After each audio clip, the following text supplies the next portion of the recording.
أعوذ بالله من الشيطان الرجيم بسم الله الرحمن الرحيم اللهم صل على سيدنا محمد وعلى آل سيدنا محمد كما صليت على إبراهيم وعلى آل إبراهيم إنك حميد مجيد اللهم بارك على محمد وعلى آل محمد كما باركت على إبراهيم وعلى آل إبراهيم انک حمید مجید۔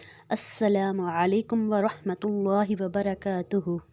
تو ہم پڑھ رہے تھے پڑی حرکات تو اب آپ کو اچھے طریقے سے یاد ہو گئی ہوں گی۔ پڑی حرکات زبر، زیر اور پیش کو کہتے ہیں۔ پڑی حرکات میں ہم لفظ کو بہت کم کھینچتے ہیں۔ پڑی حرکات میں ہم لفظ کو کم کھینچتے ہیں اور زبر، زیر اور پیش کو پڑی حرکات کہتے ہیں۔ میں نے آپ کو بتایا تھا حرکات دو قسم کی ہوتی ہیں، پڑی حرکات اور کھڑی حرکات۔ پڑی حرکات امید ہے کہ آپ اچھی طرح سے سیکھ گئے ہوں گے، لفظ کی پہچان سیکھ گئے ہوں گے، پڑی حرکات بھی سمجھ آ گئی ہوگی۔ اب ہم انشاءاللہ کھڑی حرکات کریں گے۔ کھڑی حرکات کو ہم دو حرکت جتنا کھینچتے ہیں لفظ کو۔ پڑی حرکات میں ہم زبر، زیر، پیش کو ہم نہیں کھینچنا ہوتا بالکل بھی، اور جبکہ کھڑی حرکت میں ہم نے لفظ کو دو حرکت جتنا کھینچنا ہوتا ہے۔ جبکہ اگر ہم پڑی حرکات میں زبر، زیر، پیش کو کھینچیں گے تو وہ حرام غلطی ہوگی، جیسا کہ میں نے آپ کو بتایا تھا۔ اور اگر کھڑی حرکات میں اگر ہم لفظ کو نہیں کھینچیں گے تو لفظ پھر اس کا مطلب تبدیل ہو جائے گا۔ جیسے میں نے آپ کو بتایا تھا کہ اگر زبر، زیر، پیش میں پڑی حرکت میں ہم لفظ کو کھینچیں گے تو لفظ کا مطلب چینج ہوگا۔ اب کھڑی حرکات میں اس کا اپوزٹ، اب اس میں ہم اگر لفظ کو نہیں کھینچیں گے تو لفظ کا مطلب تبدیل ہو جائے گا۔ تو اس لیے جس حرکت کو ہم کر رہے ہیں اس کو اچھے طریقے سے ذہن نشین رکھ کے ہم اس سبق کی آپ دوبارہ سے ریویژن کریں اور اس کو دیکھیں۔ اب ہم پڑی حرکات ہماری ہو چکی ہیں مکمل، اور اب ہم کھڑی حرکات کریں گے۔ کھڑی حرکات میں لفظ کو دو حرکت جتنا کھینچنا ہے۔ دو حرکت جیسے اب با، اور پہلے ہم با زبر با، اور اب با کھڑی زبر با، اتنا اس طریقے سے اس کا فرق رکھ کے کھینچنا ہے۔ باقی جو لفظ کو، جس لفظ کو ہمیں جیسے نرم، پتلا اور موٹا رکھنا ہے اس کو ہم نے ویسے ہی کرنا ہے، اس حرکت کو تبدیل نہیں کرنا۔ بس لفظ میں ہم نے اس چیز کا دیکھنا ہے، خیال کرنا ہے کہ جہاں پہ کھڑی حرکات ہے وہاں پہ ہم نے دو حرکت جتنا لفظ کو کھینچنا ہے، اور جہاں پہ پڑی حرکات ہے وہاں پہ ہم نے بالکل بھی نہیں کھینچنا۔ اس چیز کا بالکل ذہن نشین کر لیں۔ جتنا ہماری یہ بات ذہن نشین ہوگی اتنا ہمیں اس کا مطلب فائدہ ہے۔ اب جیسے با اور با کھڑی زبر با، اس میں ڈفرینس رکھیں۔ با کھڑی زبر با زبر با کھڑی زبر با زبر با کھڑی زبر با کھڑی زبر تا کھڑی زبر تا کھڑی زبر تا کھڑی زبر تا۔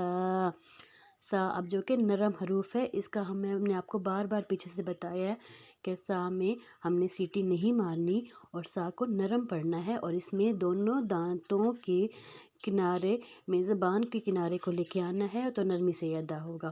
جیم کھڑی زبر جا، ہا کھڑی زبر ہا، خا کھڑی زبر خا، اب خا موٹا حروف ہے۔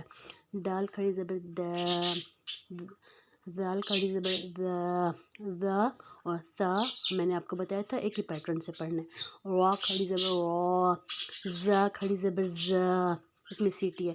سین کھڑی زبر سا، شین کھڑی زبر شا، صاد کھڑی زبر صا، ضاد کھڑی زبر ضا، طا کھڑی زبر طا،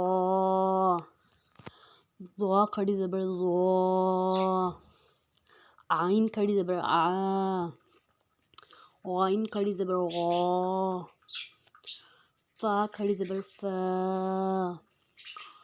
قاف کھڑی زبر قا، کاف کھڑی زبر کا، لام کھڑی زبر لا، میم کھڑی زبر ما، نون کھڑی زبر نا، واو کھڑی زبر وا، ہا کھڑی زبر ہا، حمزہ کھڑی زبر آ، حمزہ کھڑی زبر آ، یا کھڑی زبر یا۔ تو یہ ہوئی کھڑی حرکات۔ کھڑی حرکات میں ہم نے لفظ کو 2 حرکت جتنا لمبا کھینچنا ہے، ٹھیک ہے۔ اب ہم اس کو ہجے کے بغیر پڑھیں گے، ب ت ب ت س سا نرمی والا حروف ہے، سا کو ہم نے سیٹی نہیں لگانی، دونوں دانتوں کے کنارے کے ساتھ زبان کے کنارے کو لے کے آنا ہے، تو یہ سا ادا ہوگا۔ سا اور زال کو ایک ہی اس میں پڑھنا ہے، نرمی سے پڑھنا ہے، سا سا